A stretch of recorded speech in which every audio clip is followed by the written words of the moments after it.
I know we're not there every day. I know Marco Lainez just got there. But is there not any ability to be creative and say to a true freshman, hey, we got 4 games with you anyways. Let's get a few plays in here and see what he can do. And, hey, protect the football. That's obviously priority number 1. We're going to keep that consistent regardless of who's got the football. I mean, I don't know. Again, I'm not there every day. How about putting a Wildcat package in with Cooper DeJean? Well, we've been talking about his health, and that's why I know. It's the concern. I know it's the concern, and the fact that they're down. TJ Hall was not dressed today, and I don't know that he's going to be back. But maybe there's somebody else on the team that you could do that with. Don, my biggest problem right now, and this is a micro look at the situation with the Iowa offense, is I'm just baffled at the fact that it feels like, at least from my perspective, that there's no desire to really be creative. There's no creative, innovative mind as it relates to game planning and approach. And maybe I'm just. Corey, I've mentioned that a time or two myself. Yeah, I just don't. I just don't. I don't understand that.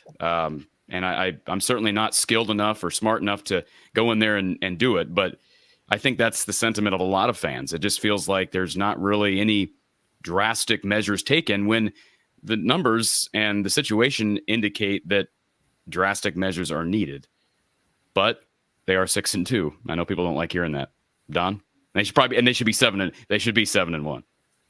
Well, we were 6-1 a week ago, and here's our next episode where we tempt fate, you might say, by playing. Some people would argue playing with one hand behind our back. I wouldn't call it that. I give Brian and Kirk credit.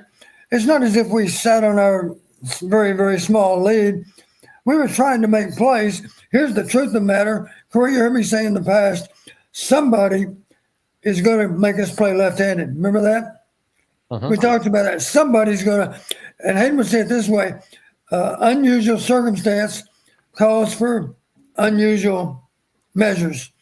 Maybe I'm not saying that the best possible way, but you get my drift. Unusual circumstance requires drastic measures. And by that, I simply mean if I was to throw the ball and to protect the quarterback, why don't we dare them to throw? Why don't we load the box to the point where, how about this for a stat? Either one of you, Tom, you probably know, so I'm not going to ask you. Corey, do you know the longest run we had? You know how long it was? The longest run? Probably 6 or 7 yards. 7 yards. Can you tell me who ran that ball for 7 yards? I can. Tom knows. It wasn't LaShawn. Was it Caleb? No, keep guessing. Let's see. How many receivers got carries in this game?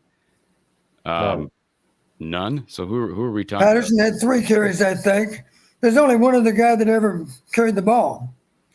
The one that's least likely to be our. When did Deacon have a 7-yard run? Sometime in the first half. I can't recall. Yeah, here's my point. Okay. Our running backs, our 3 running backs, had only 20 carries for the game.